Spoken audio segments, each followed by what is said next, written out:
Bonjour à tous, bienvenue dans cette session. Diana, je vais te laisser te présenter d'abord parce que honneur aux femmes, bien entendu. Je suis Diana Ortega, je suis développeur back.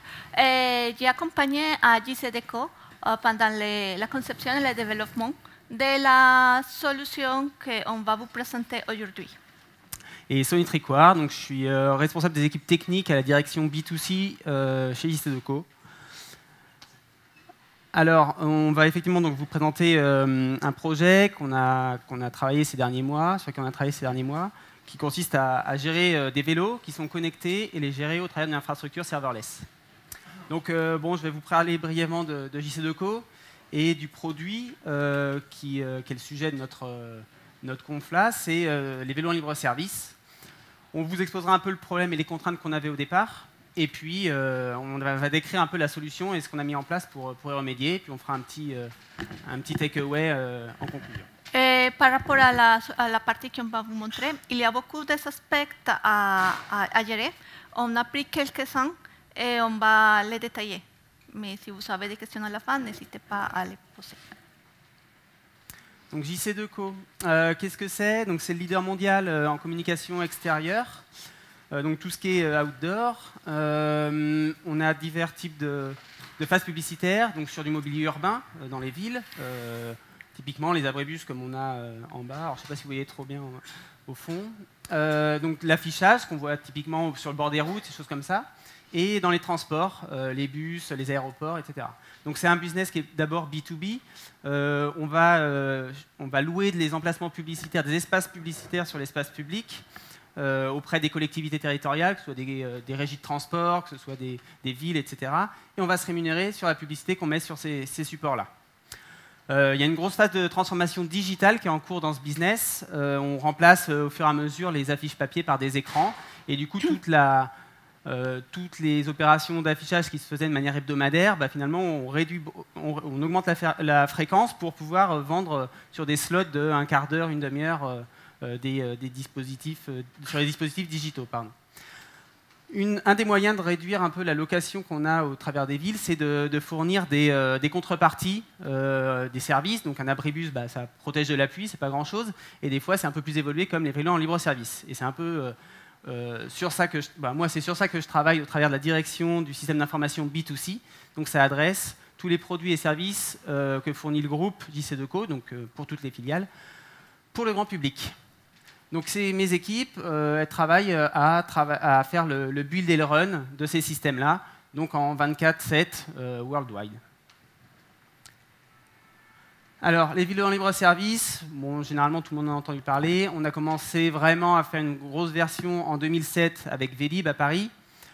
Et depuis 2 ans, on travaille à la version 2 qui consiste... Bon, on a fini la version 2 puisqu'on l'a déployée en mai à Lyon, mais qui consiste à donner accès au service vélo en libre service, principalement depuis son smartphone, donc un mobile first au niveau de l'accès, et puis pouvoir faire plus d'actions sur son smartphone, que ce soit acheter des offres, louer un vélo, libérer un vélo. Vraiment, on va loin dans l'interaction au travers du smartphone.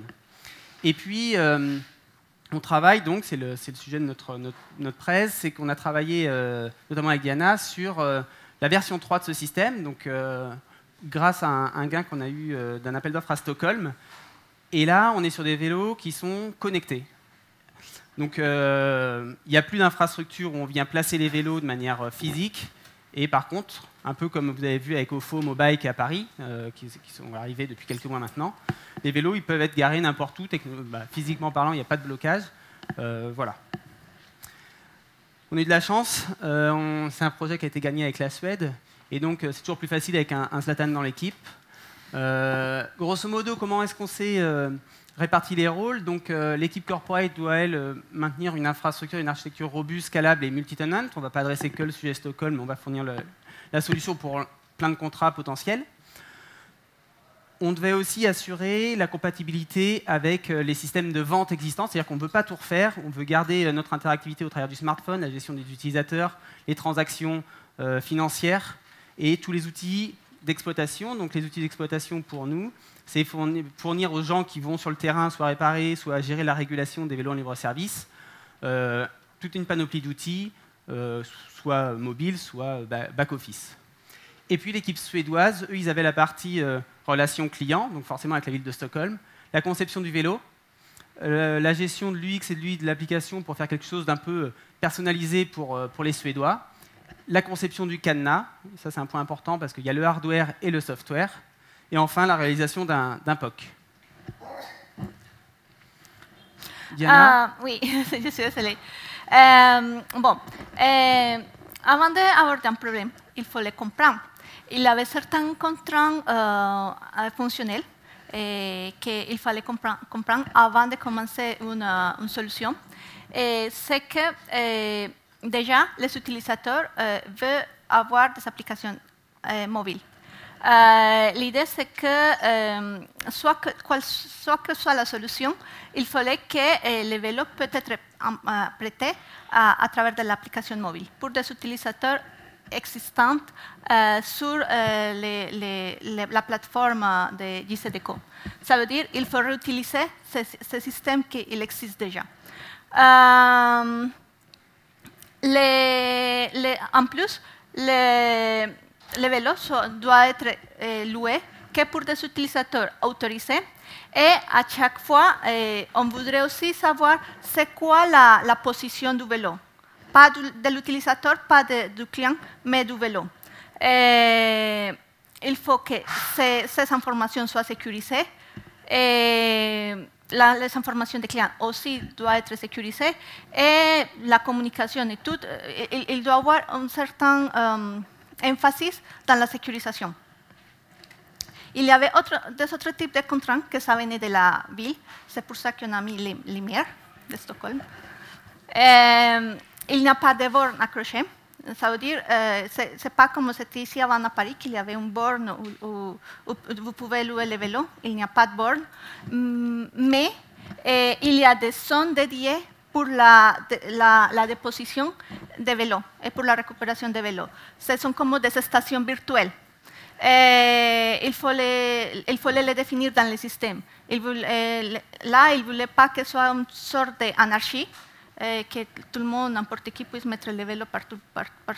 C'est surtout, il voulait tenir l'ordre de la ville. Et ensuite, on voulait aussi, bien sûr, supporter la charge. On a pensé à 5000 vélos connectés et à peu près 125 000 trajets par jour. Cette statistique est sortie à peu près de ce qu'il y avait ici à Paris.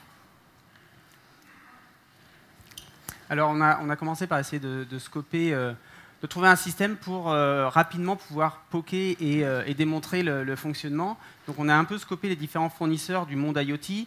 Donc, il y a les opérateurs cloud qui sont arrivés assez récemment, avec tous, que ce soit AWS, Azure, Google Cloud.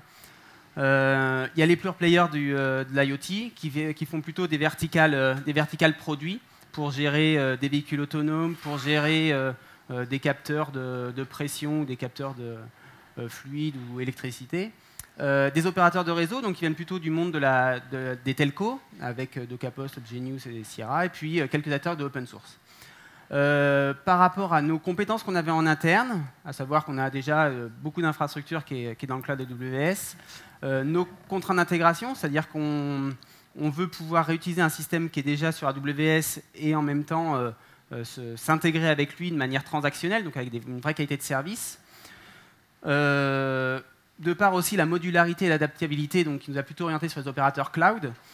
Et enfin, avec la couverture fonctionnelle, donc effectivement, les opérateurs cloud ne fournissent pas de stack complète, avec de l'analytique jusqu'au gateway de collecte de données. Ils fournissent par contre tous les composants qui permettent de construire finalement un modèle en fonction de nos besoins. Donc pour toutes ces raisons, on s'est orienté vers AWS. L'approche de développement qu'on a eue pour ce projet, c'est isoler production, non-production, ça n'a rien de sorcier, mais pour permettre une grande autonomie des développeurs sur la partie non-production, donc leur donner accès à l'ensemble des possibilités du compte AWS, d'intégrer la sécurité directement dès la conception du système, et ça, c'est très facilité, c'est grandement facilité par les opérateurs cloud, parce que ce soit de l'AWS, du Azure ou du Cloud Platform, Google Cloud Platform, l'ensemble des stacks IoT qu'ils fournissent, donc basés sur MQTT, sont sécurisés par défaut à base de certificats ou d'autres systèmes. Mais voilà, il y a toute la sécurité qui est directement embarquée. Donc ça n'a pas été une couche de sécurité qu'on aurait mis par-dessus un premier développement non sécurisé. Enfin, automatisation à outrance, que ce soit pour la création d'infrastructures, pour les déploiements, tout était automatisé dès le départ. Et puis un focus sur la rapidité et l'efficacité de nos développements. Ça s'est traduit principalement, dans notre cas, pour l'utilisation des services managés. Comme vient de dire Sony, ils ont choisi Amazon pour utiliser des éléments de Amazon. On a utilisé les IoT Core. On avait déjà une communication sécurisée et un système d'authentification et d'autorisation à travers Amazon fournit aussi les KMS pour la gestion des keys. On a utilisé API Gateway, on a utilisé des fonctions lambda, on a utilisé Code Pipeline, on a utilisé S3. On va vous montrer comment on a utilisé tout ça pour mettre en place la solution dont ils avaient besoin. D'abord, c'est quoi la solution à laquelle on est arrivé? Déjà, il y a des applications mobiles qui communiquent au cloud de JCDecaux, au cloud interne. Nous avons Amazon comme le cloud public et les vélos communiquent directement avec cette plateforme. On a une communication entre les clouds internes de JCDecaux et Amazon, et surtout pour la récupération des comptes des utilisateurs et des droits pour la location de vélos et tout ça. Et finalement, on a aussi des applications de maintenance s'il faut faire de maintenance à un vélo ou pour la gestion de la station virtuelle, toute la partie back-office. Nous, dans la partie que Xevia est intervenue, c'est dans la partie communication entre vélo et cloud. Alors, souvent dans un projet IoT, ça commence par du hardware. Là, en l'occurrence, c'est le cadenas qui est connecté, donc ce n'est pas forcément le vélo en lui-même. Donc ça ressemble un peu à ça, grosso modo. C'est un cadenas qui est connecté en 2G et demi ou 3G, et puis le verrou est à réarmement manuel, c'est-à-dire que le petit loquet là, il est tiré par l'utilisateur pour le déverrouiller, et il se reverrouille automatiquement. Bien sûr, il y a un GPS, un accéléromètre, lecteur RFID, voilà, des choses comme ça dans le cadenas, pour être capable de le localiser et d'avoir un certain nombre d'informations sur est-ce que le vélo est couché, suspendu à 10 mètres ou choses comme ça. Et puis, bien sûr, tout ça, ça tourne sur batterie, donc il y a des vraies contraintes d'énergie et d'économie d'énergie. À niveau d'architecture, on a les vélos qui communiquent avec les IoT Core. Pour la synchronisation des états, on s'en servit de Amazon, de Shadow, que si vous étiez présent ce matin dans les bars connectés, dans les talks de bars connectés, le Shadow, c'est une manière d'Amazon d'implémenter le Digital Twin qui m'aide à synchroniser l'état de mon device avec le cloud. On a utilisé des rôles qui déclenchent des fonctions lambda pour faire tout le travail qu'il faut faire. Il y a des connexions de stockage sur base de données. Il faut tenir en compte que toutes les données des utilisateurs sont anonymisées. On ne peut pas savoir, on sait que le vélo est loué, mais on ne sait pas à certains moments si on ne peut pas traquer un utilisateur. C'est l'idée de ça. C'est interdit. On a un service de notification pour la communication entre la partie cloud et les clouds internes JCDecaux.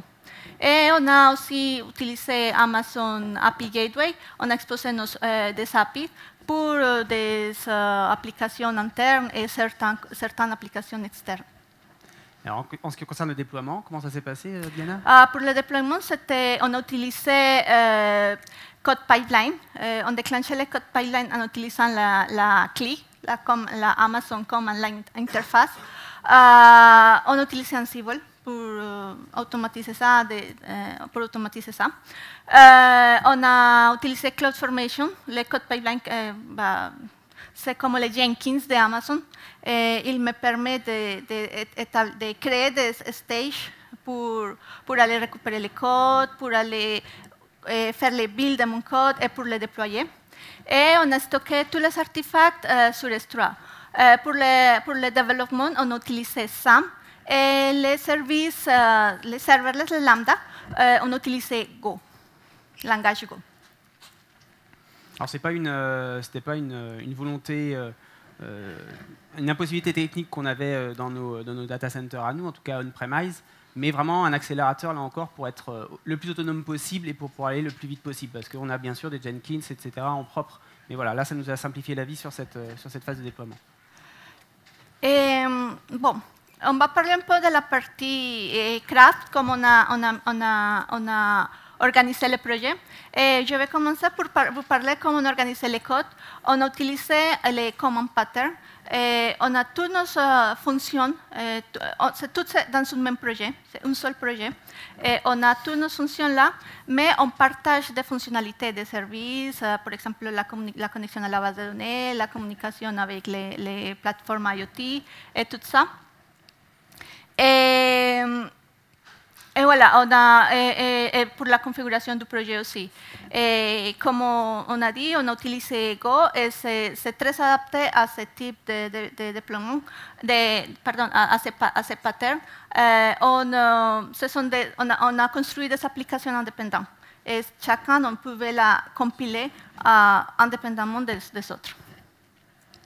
Pour la partie infra, on a aussi versionner l'infrastructure dans le projet.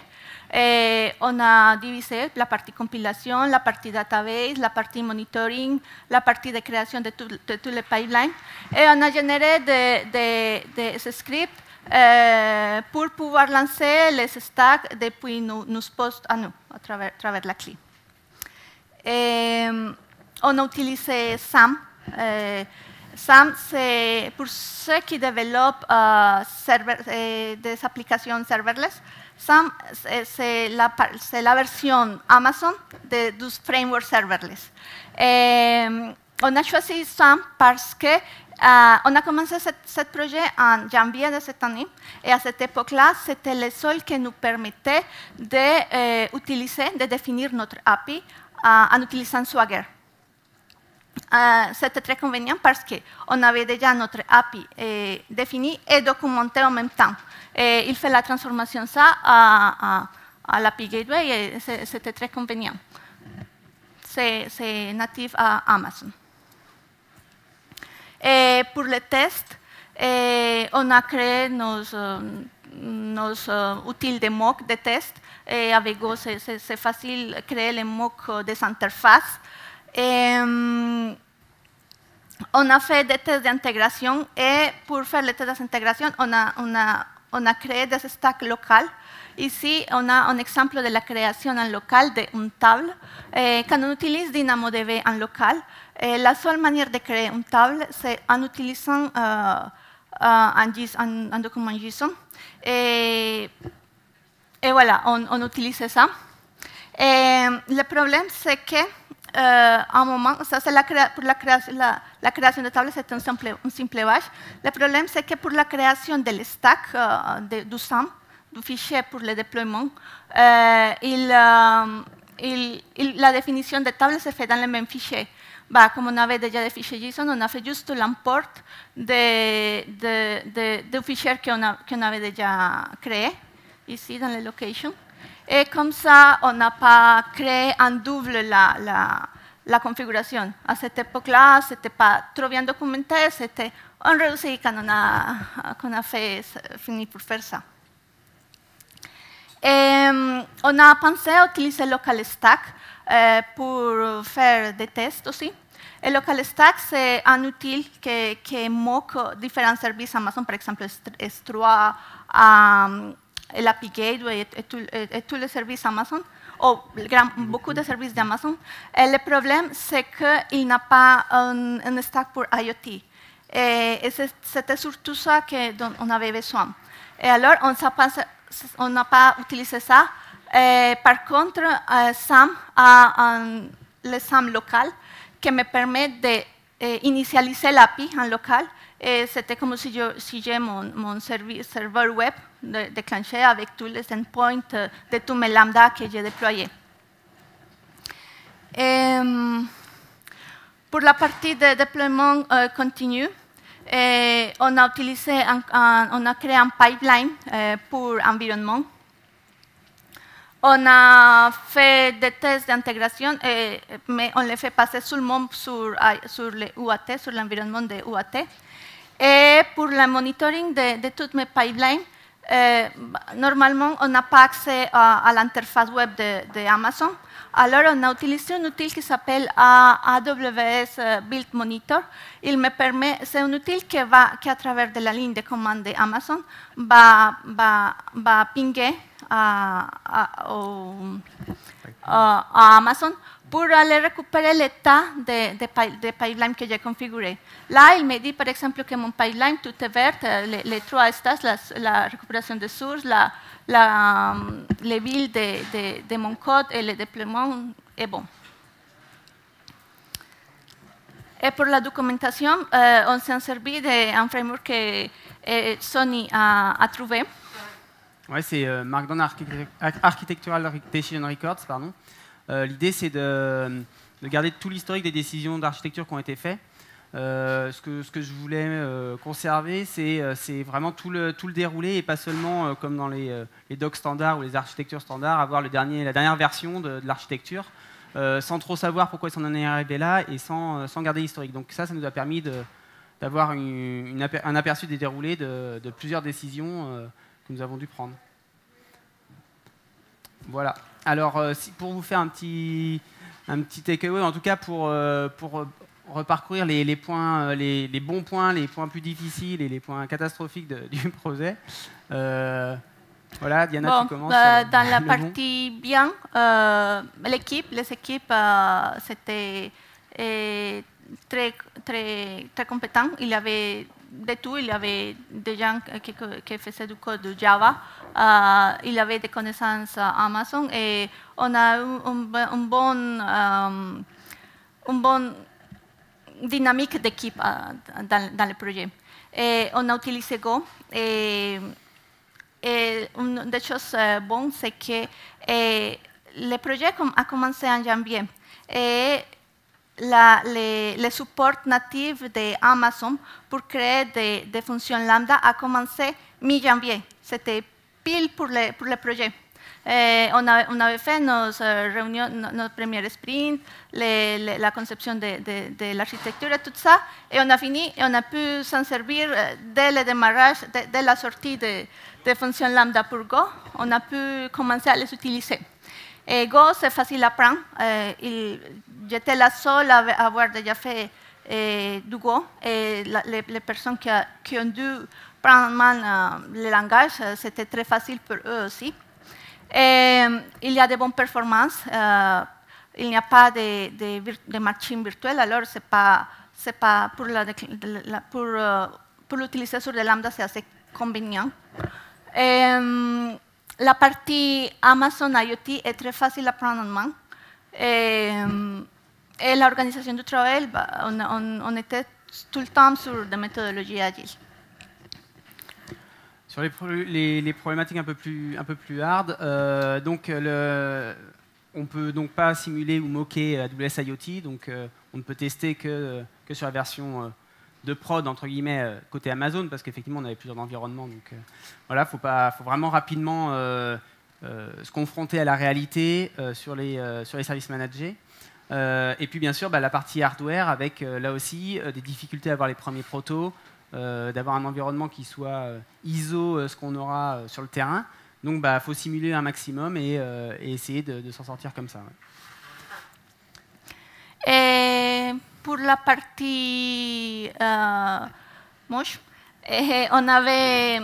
on voulait s'en servir tout le temps de Go, avoir tout un stack homogène. Mais il y a certains moments, on a dû utiliser du Java dans une de nos lambda parce que la communication se faisait à travers un ActiveMQ et un protocole très spécifique que le seul support était en Java. Alors, il a fallu utiliser ça. Alors, en conclusion... Pour la conclusion, il reste encore du boulot à faire. Il manque encore toute la partie de monitoring. On n'a pas utilisé l'application, il manque la mise à point à partir des conditions réelles. Dans l'aspect positif, c'était un projet assez moderne. C'était très cool. C'était un projet innovant. Voilà, les équipes, c'était développement, c'était assez bon aussi. Et comme on était dans une approche cloud, on pouvait travailler en distance. On avait l'équipe en Suède. C'était pas nécessairement présent sur les locaux tout le temps. Et c'était aussi très positif. On voit que le choix du cloud, ça nous a vraiment permis de gagner beaucoup de temps dans la mise en place de l'infrastructure, et en plus avec des coûts minimaux, parce que les environnements de dev, tout ça, ça nous coûtait de l'ordre de 30 ou 40 $ par mois, donc c'est vraiment pas grand-chose pour ce type d'infrastructure. On verra bien ce que ce sera en production, mais en tout cas pour la partie dev, c'était très, très utile. Un petit peu de pub, que ce soit des devs, des ops ou des tech leads, on recrute actuellement chez JCDecaux sur la partie B2C, mais pas que, au niveau digital. Donc n'hésitez pas, si vous êtes intéressé, à revenir vers moi. Voilà, merci pour votre attention. Et si vous avez des questions, on est ouvert.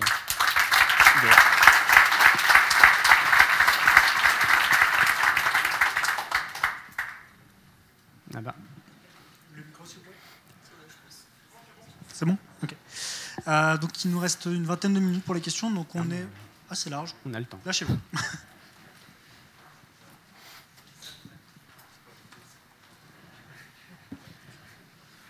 Merci pour la présentation. En fait, j'ai deux questions, mais qui sont assez rattachées. Est-ce que vous pouvez parler plus haut, s'il vous plaît? Je ne vous vois oui. pas. Voilà, merci. Moi, je vais me lever, c'est plus simple. Alors, donc, au début, vous avez parlé de deux comptes, compte développeur et compte production. Et du coup, j'aimerais bien savoir comment vous avez géré ça. Est-ce que deux comptes vraiment côté AWS distincts ou un seul compte? C'était deux comptes vraiment distincts. D'accord, c'est super. Et j'aimerais bien savoir, en fait, vous avez dit que vous avez assez de liberté côté développement par rapport au compte développement. Je comprends à la fin, vous avez dit côté facturation, c'est pas grand-chose, mais quand même, si le développeur se lâche, il pourrait créer des impacts derrière. Ouais. En fait, on est parti du principe Comment vous avez géré en fait tout ça? Comme on l'a dit, on n'a pas mis de restrictions au départ pour ne pas pouvoir bloquer et aller chercher des autorisations à gauche, à droite à chaque fois qu'on voulait monter un pipeline ou un bucket S3. Donc, on est parti du principe qu'ils étaient responsables et qu'on pouvait leur donner l'autorisation de créer des ressources, etc. dans AWS. Ça ne veut pas dire qu'on n'a pas regardé comment ça évoluait, mais en tout cas, le prérequis, c'était on leur fait confiance. Et on ne s'est pas planté parce que, voilà, encore une fois, ça n'a pas coûté bien cher sur les environnements de dev. De toute façon, de mon côté, parce que c'était moi surtout la responsable de gérer cette partie, et comme on avait dit, la partie interface web s'interdit, on teste avant, on essaye de mettre en place des choses assez raisonnables. Ok. Est-ce qu'on aurait une autre question?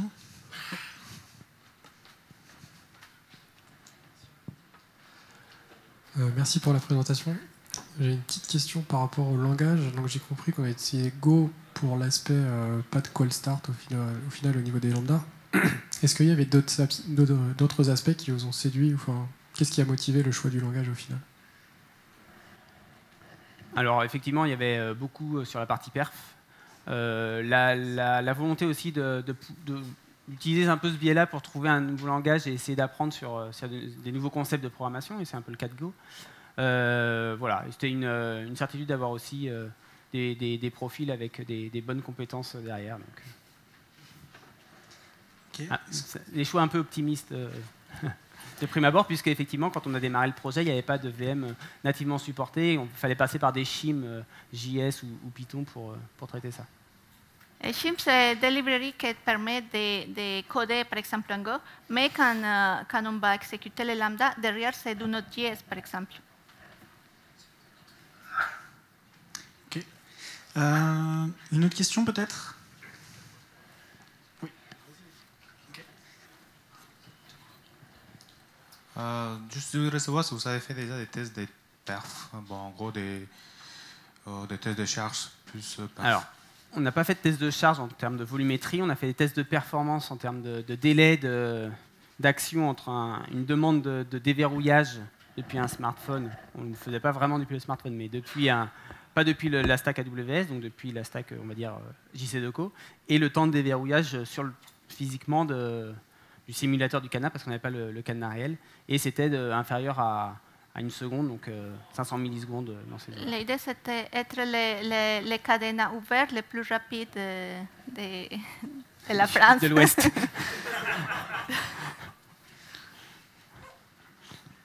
Merci. Une autre question, peut-être? Tout à l'heure, tu as dit que vous étiez parti à fond sur le cloud. Ce qu'on entend souvent, c'est oui, mais s'il y a une réversibilité, on sera captif d'Amazon. Est-ce que vous avez pris cet aspect économique en compte? La réversibilité, c'est souvent un grand sujet avec les clouds publics. Dans notre cas, on l'a pris en compte sur la partie cadenas. On l'a pris en compte sans le prendre en compte, c'est-à-dire que les opérateurs cloud comme Google, Azure et AWS, et Microsoft AWS, ils arrivent finalement avec des standards du marché, que ce soit du HTTP, HTTPS ou MQTT/TLS. Donc finalement, la réversibilité, on était sûr qu'on n'aurait pas un matériel sur le terrain qui serait packagé et figé avec Amazon. On avait de la réversibilité là-dessus. Par contre, effectivement, sur la partie infrastructure back-end, c'était forcément full AWS. Bon. C'est un choix. Ok. Du coup, toujours une question. Quand est-ce que vous revenez à Paris pour nous montrer l'efficacité de votre super archi? Parce qu'ici, on n'en peut plus, quoi.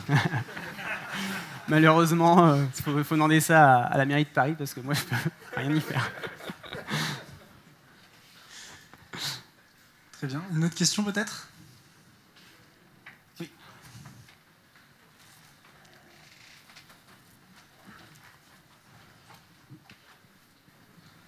Merci.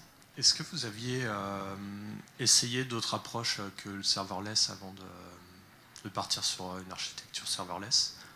Oui. Est-ce que vous aviez aussi déjà la compétence en interne sur d'autres d'anciens projets qui avaient été montés en serverless, ou c'était le premier? Non, alors c'était le premier projet serverless, effectivement. Et oui, on avait d'autres patterns d'architecture sur les systèmes VLAN libre service. On a du très monolithique pour les trucs historiques, une approche plutôt microservice pour la V2 dont je vous ai parlé. Et donc là, c'était vraiment le premier projet serverless, même si sur la partie... non, oui, c'était vraiment le premier projet serverless. Ouais. On a utilisé des services managés par ailleurs, sur les bases de données, des choses comme ça, mais voilà, c'était vraiment pas en full serverless. Ok. Une autre question, peut-être?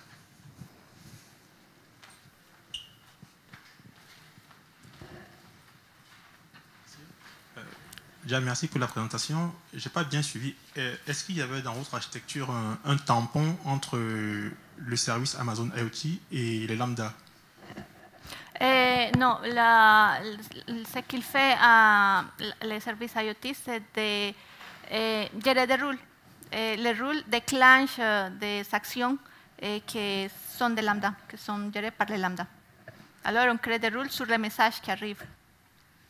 On peut dire, par exemple, si un message contient tel ou tel truc, on va envoyer tous les flux de ces messages vers cette lambda. Cette lambda, c'est celle qui va les traiter. Ok, parce que mon point, c'est plus de me dire, si jamais il y a un problème ou un bug dans la lambda, le message, il est perdu. s'il y a un problème dans le lambda, le message est perdu. Oui. Est-ce que c'est le service IoT qui gère le tampon justement? Est-ce que le message, on peut le rejouer? Non. Pour la conception qu'on a fait pour le moment, le message est perdu. Effectivement. Très bien. Question suivante. Ça. Ah, ouais. Bonjour, merci pour la présentation. J'aurais voulu avoir un petit peu un retour sur les critères qui, à la base, vous ont amené à choisir donc, la solution serverless par rapport à des microservices sur lesquels vous aviez déjà une expérience. Alors, effectivement, c'était un peu une opportunité de tester le mode serverless, mais au-delà de ça, vu l'intégration qu'on a, en fait, on voulait bénéficier surtout sur la partie IoT, de la partie rapidité et infrastructure proposée par les fournisseurs cloud. Donc, à partir du moment où on choisit ça, on ne voulait pas avoir une ferme de brokers MQTT, par exemple, à monter dans nos infrastructures. Donc, à partir du moment où on choisit un service managé pour la partie IoT, soit chez Azure ou chez AWS, ça vient avec un ensemble de facilités de programmation, donc on va dire, et le Rules Engine dont parlait Diana, il est directement intégré à IoT Core, et donc toutes les règles de routine de ces messages-là, ça va être directement branché sur la partie IoT Core. Donc ensuite, après, on aurait pu soit faire de la redirection vers des API HTTP et puis traiter ça en interne, soit se dire toute la scalabilité, on la délègue au lambda, et puis on gère ça comme ça. Donc c'est un peu pour ces principes-là qu'on est parti vers des lambdas purement, plutôt que des microservices. Très bien. Une autre question peut-être? Non? Très bien. Eh bien, merci Diana, merci Sony. Merci. Merci.